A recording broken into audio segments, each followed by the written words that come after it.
Wabarakatuh. Berjumpa lagi bersama channel YouTube paling keren Babe Mude. Halo bro, yang ini saya ada di SMA 1 teman satu Subang. Ada yang kayaknya harus saya datengin ini. Ini masih seputar dampak dari COVID. Ternyata wow bro, banyak dampak akibat COVID bro. Salah satunya adalah lembaga pendidikan. Dari bulan Maret, Juni, Juli, Agustus, September, September. Berarti ada 5 bulan bro. Anak-anak gak masuk sekolah untuk mengantisipasi penyebaran COVID yang semakin merajalela. Sebagai wali murid, tentu gak nyaman juga anak terlalu banyak di rumah karena dampaknya luar biasa.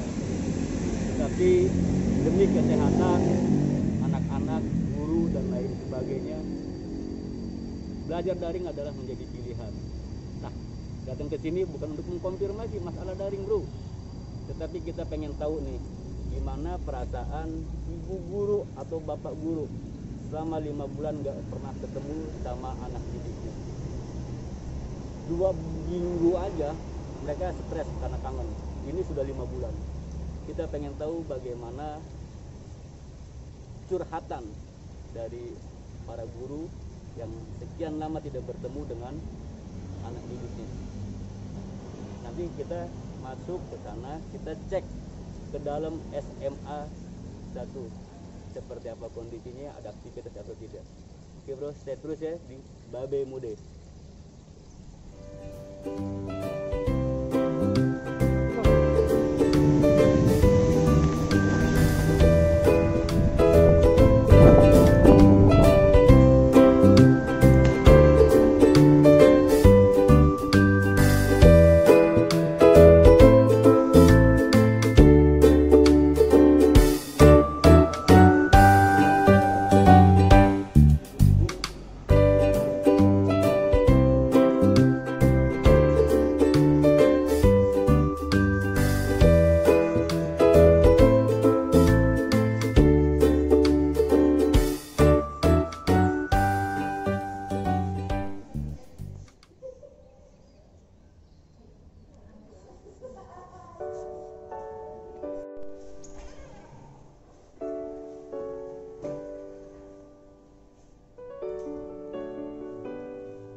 Pak. Set. Halo bro, kita menyusuri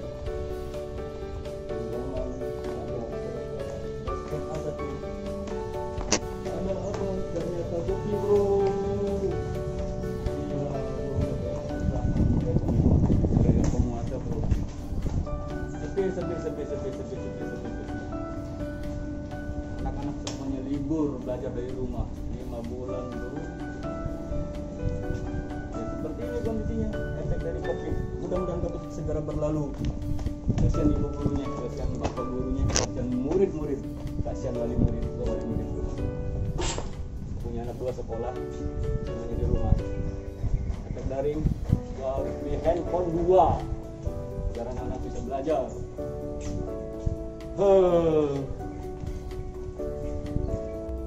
Ternyata waktu libur sekolah tinggal libur sih belajar di rumah. Anak-anak nggak datang, dimanfaatkan untuk membenahi sekolah.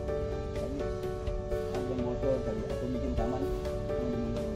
Padahal sudah termasuk materi yang diinisiatif. Ini yang perlu disiplin sekolah juga belajar tatap muka, berjalan. Kalian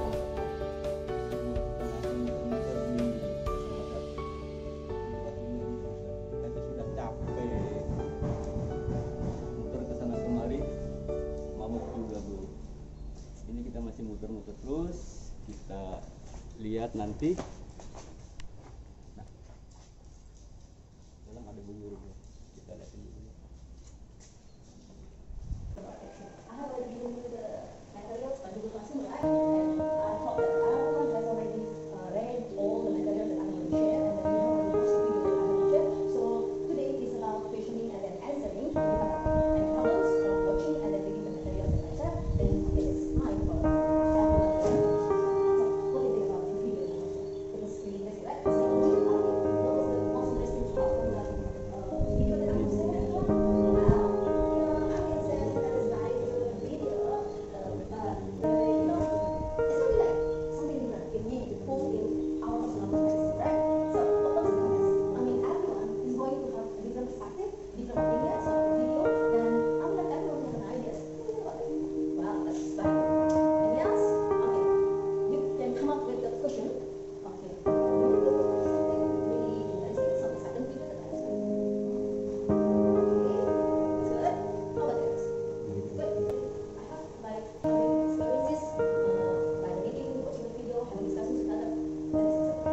kembali masa-masa yang mengasihkan.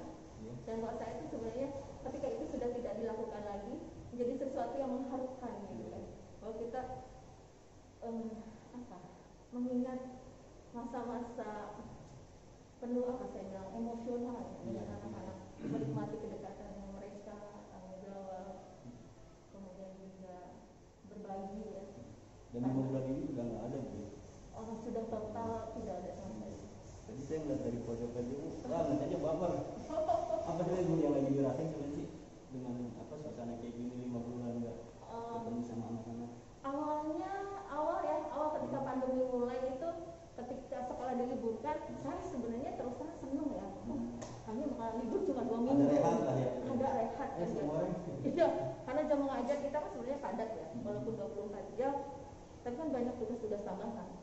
Misalkan yang pasti kan mengoreksi ya kan, kemudian membimbing siswa di eskul dan kegiatan yang lain-lain, sampai kemudian istilahnya walaupun jam mengajar kita dari mulai jam 7 sampai jam 4 atau sampai jam 4 gitu kan, tapi kita bisa pulang sampai maghrib. Ternyata kerja nyampe sore itu lebih enjoy Bu ya daripada nggak ketemu sama anak-anak Bu ya. Gimana ya, saya bilang enjoy dan tidak enjoy, kita mau lihatnya dari perspektif mana dulu gitu kan. Kalau ketemu sama anak-anak itu kan kita ada komunikasi dengan mereka dan sebagainya.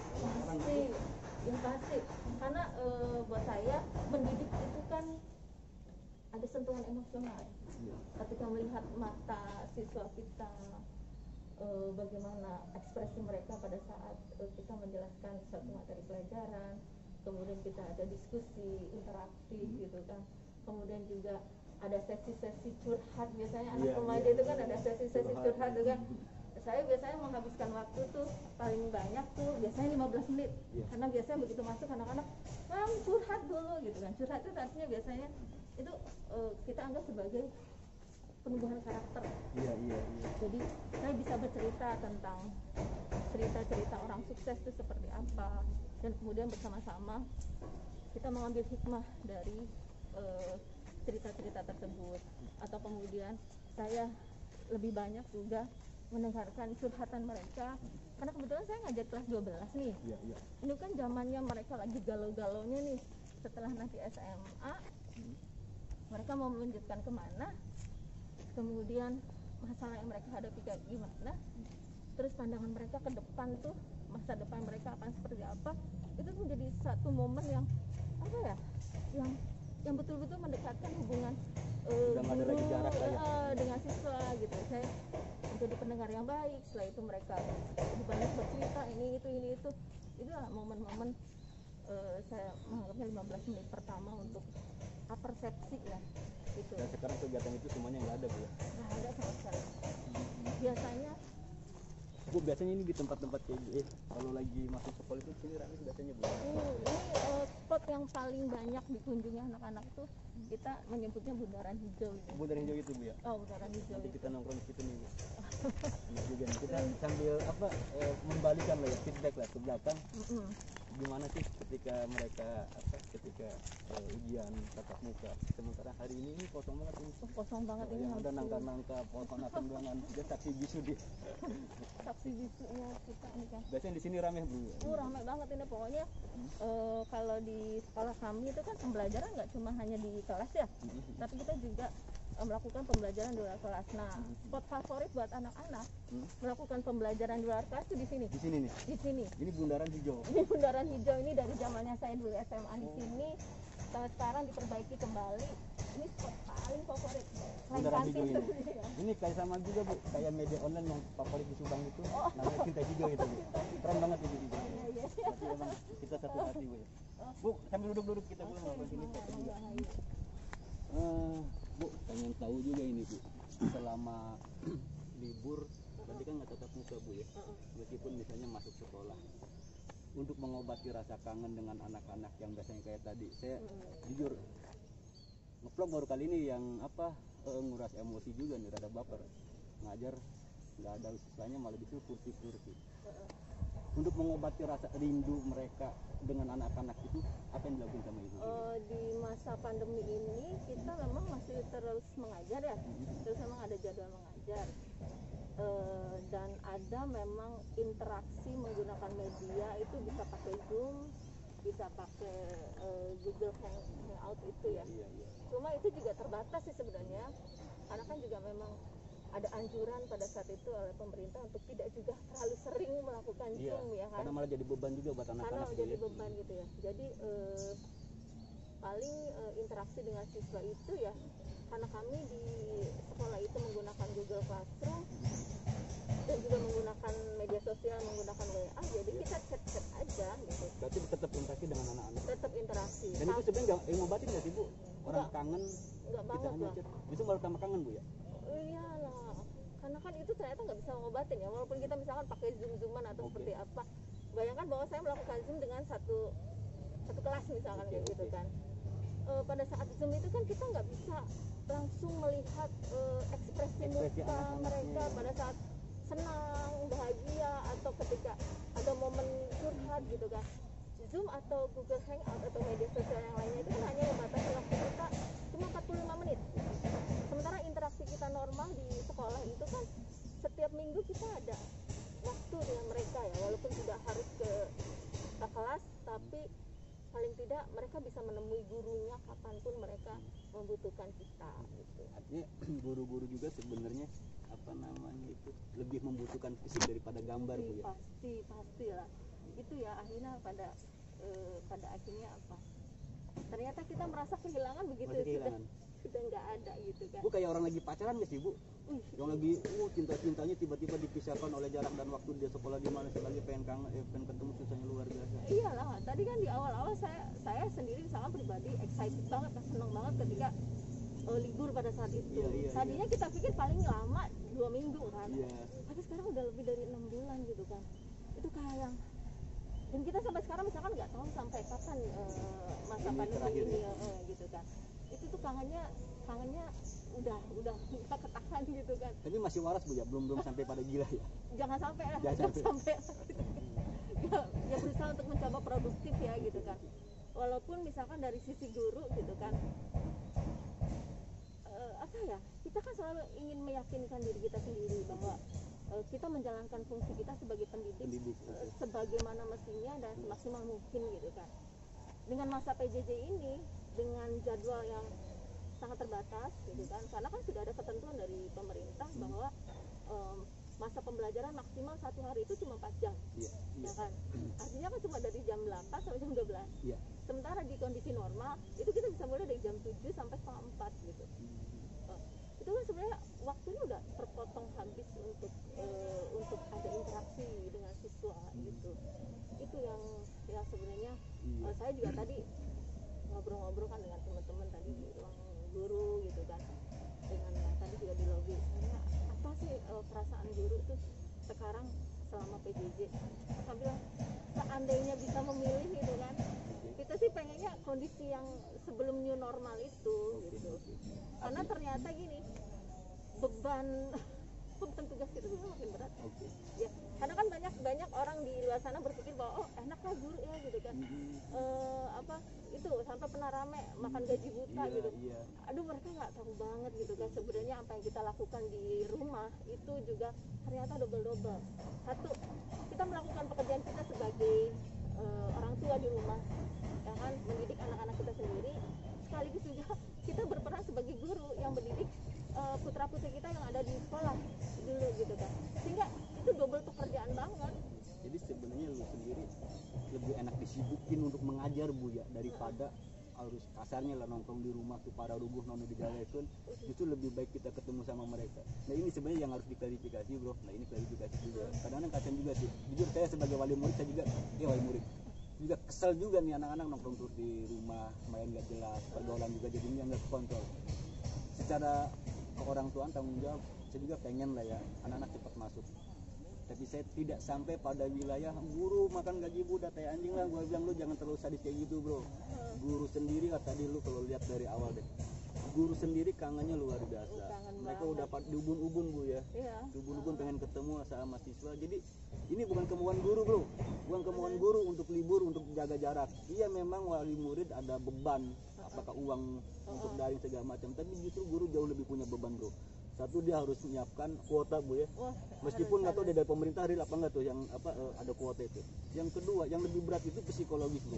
Ini anjir, orang lagi jatuh cinta tiba-tiba diputus di tengah jalan, harus dia berpisah. Lu aja yang masih ABG mabok lu. Posisi guru sebenarnya pada titik nyaris mabok Bu ya. Iya. Karena pengen ketemu sama muridnya. Apalagi kan kita nggak pernah Hah? tahu kan ini masa pandemi sampai kapan, Sampai kapan, ya. iya. Jadi kayak nahan rindu berat tapi nggak tahu kapan ketemunya, Kapan ketemu muridnya. gitu kan. Iya. Komunikasi hanya lewat itu aja, media sosial misalkan WA Oke. atau Google Classroom, hanya sekedar itu. Iya. Karena pernah juga kan kita mengundang ya siswa untuk datang ke sini, tapi kemudian kita juga menimbang-nimbang lagi resikonya akan terlalu berat jika kemudian Itu, Bu. ada klaster baru di sekolah gitu. Jadi sebenarnya kadang-kadang saya asik juga, bukan asik, saya kalau lihat di sosial media itu kadang-kadang netizen maha benar dengan segala bacotan. Jadi ingatnya apa, ini terjadi pembodohan sistematis katanya sehingga anak-anak nggak masuk. Saya bilang ya itu satu sisi memang ini peran orang tua harus muncul. Nah, Di satu sisi meskipun sejujurnya saya sudah nggak mampu lah ngajarin anak-anak.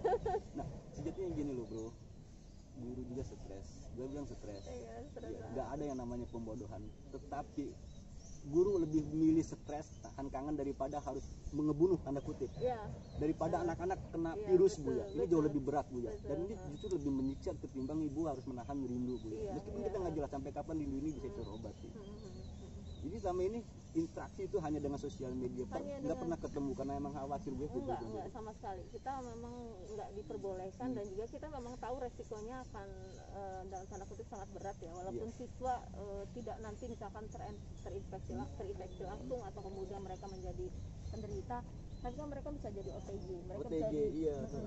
mereka juga bisa menjadi pembawa si virus itu nyampe di rumah nanti ada siapa nih? Iya, Ada orang betul, tuanya, betul. ada kakek neneknya, Tetangganya, ada teman tetangganya mainnya. yang misalkan dalam kondisi mereka kurang sehat. Iya. Maka kita mencoba untuk ya sudahlah kita ikuti peraturan dari pemerintah untuk tetap melakukan pembelajaran jarak jauh gitu kan, dengan usaha semaksimal mungkin yang bisa kita lakukan gitu. Harapan kita tuh sebenarnya banyak ya, harapan kita sebenarnya banyak banget gitu kan. Di satu sisi sebagai pendidik kita ingin meyakinkan terutama diri sendiri gitu kan, bahwa anak didik kita di rumah itu mereka bisa tetap belajar dengan maksimal, Iya. dengan ada ataupun dengan ada atau tanpa guru secara fisik ada di samping mereka Iya. gitu kan. Tapi di sisi lain kita juga menyadari bahwa kondisinya sudah tidak sama lagi Iya, seperti sudah tidak dulu normal, Bu. gitu kan. Harapan kita ada kerjasama dengan orang tua di rumah, tapi juga kemudian saya memposisikan saya sebagai orang tua, ternyata Nggak gampang juga. gak gampang juga. Kita harus kerja atau ngapain segala macam kan nggak pernah. Dan sekarang kan sudah muncul nih kan banyak kasus nih kayak gini. Kalau zaman dulu tuh kan banyak pernah rame ya kasus di mana guru tuh dihujat, Iya. dikit-dikit misalkan dipenjarakan, Iya. dikasuskan. Iya. Sekarang nih Sekarang rasakan. Gak tahu lu lagi curhatin dendam ini. bukan dendam. Pada akhirnya saya mengatakan bahwa alam akhirnya yang menjawab Menjawab, gitu kan. iya. Cuma dalam hati kayak gini, Bu, itu anak kandung ibu ya, satu loh ya, paling banyak 3 sih. Kami loh Bu, Ibu baru 4 bulan. Dan gua ngajar. kami seumur tahunan. hidup ya, satu kali ngajar depan kelas itu 35 anak yang kita hadapin. Iya. Dan karakter mereka itu Beda-beda. alhamdulillah itu kan luar biasa gitu kan tantangannya. Tapi buat kami karena gen mengajar mendidik itu sudah ada dalam Oke. darah kami gitu kan, ya kita nikmati Nikmati, itu. Artinya berharap banyak momen ini ya jadi pembelajaran bersama untuk guru-guru, saya sebagai guru juga, dan juga sebagai orang tua saya juga sebagai orang tua, untuk saling bekerja sama, saling berempati. Iya. Ternyata jadi guru tuh nggak semudah Gampang. nggak semudah dalam bayangan. Saya 2 tahun jadi guru, Bu. Gimana rasanya? Akhirnya saya milih lebih baik nggak jadi guru.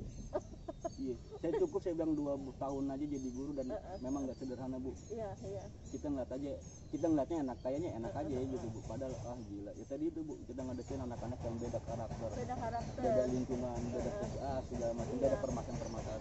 Makanya saya bilang saya dikasih tugas lagi, saya bilang saya angkat tangan gak jadi guru. Karena emang nggak gampang kan gitu.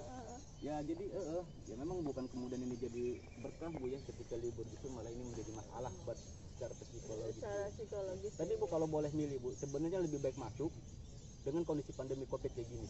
Lebih baik masuk atau daring? Mending daring.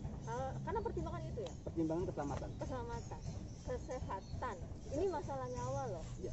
Satu nyawa itu bukan cuma hitungan angka ya, tapi satu nyawa manusia, punya orang tua, punya keluarga, punya teman-teman. Bayangkan Mbak, kalau misalkan satu nyawa itu walaupun nilainya 1, bagaimana kalau dia itu adalah kepala keluarga, tulang punggung keluarga gitu. Oh itu aksesnya kan juga bisa kemana-mana ya gitu. Jadi tapi di satu sisi misalkan saya menempatkan diri sebagai orang tua juga lebih baik masuk. Satu sisi lebih baik masuk. Iya. Lebih baik masuk. Berapa tanggung jawab? Gua ngerti, gua juga mabok Bu. Makanya saya ini bisa memposisikan ini ya. Jadi mungkin agak berimbang ya, agak berimbang. Di satu sisi saya sebagai guru gitu kan ingin bahwa keselamatan murid-murid saya Harus jadi prioritas. harus jadi prioritas utama gitu kan dengan pertimbangan tadi. Tapi satu sisi sebagai orang tua ngadepin 3 anak nih ngajar di rumah dengan beban tugas yang bikin gila-gilaan aja kan gitu kan. Gue punya anak 2 Bu, punya anak 4, 2 udah sekolah. Gara-gara daring nih Bu, gara-gara daring gue beli handphone tuh satu-satu. Ini belum kuotanya. Ya jadi masalah kayak gini nih, anakku tuh ini tiga-tiganya kan mereka sekolah di terpadu ya. Iya. Ya hafalan itu loh bro. Iya benar. Jadi aku sih bilang kayak gini, tahu nggak ya gitu kan, saya tuh masukin anak saya ke sekolah terpadu gitu. Itu tuh biar mereka religiusnya tersentuh, akademinya tersentuh, termasuk juga kita pengen dong anak kita jadi hafiz ya. Nah tapi saya nggak mampu gitu ya. Saya nggak mampu, maka saya nitip anak-anak saya disekolahkan di sekolah yang kita percaya bakalan menjadi orang tua kedua buat mereka. Tapi begitu PJJ, beban yang tadinya kita nggak mampu itu sekarang diserahkan ke kita. Kita kan jadi Gue punya pengalaman Bu. Biasanya kan ini anak-anak karena di Islam terpadu lah ya. SD alami deh, SD alami Bro. SD alami itu luar biasa care banget sama anak-anaknya, sama orang tuanya. Jadi ada yang namanya pelajaran tahfiz tuh. Kalau sama ibunya mungkin jujur. Tapi kalau sama saya, ini pulang kerja, istri kadang-kadang udah kecapean atau ngurus yang lain. Ya katanya ini si abang katanya tahfiz. Oke lah, saya ajarin nih. Posisi energi sudah habis Bu, suruh mendamping anak-anak. Ayo suruh ngapalin Bu, dan itu sudah direkam masalahnya Bu. Iya udah bukti.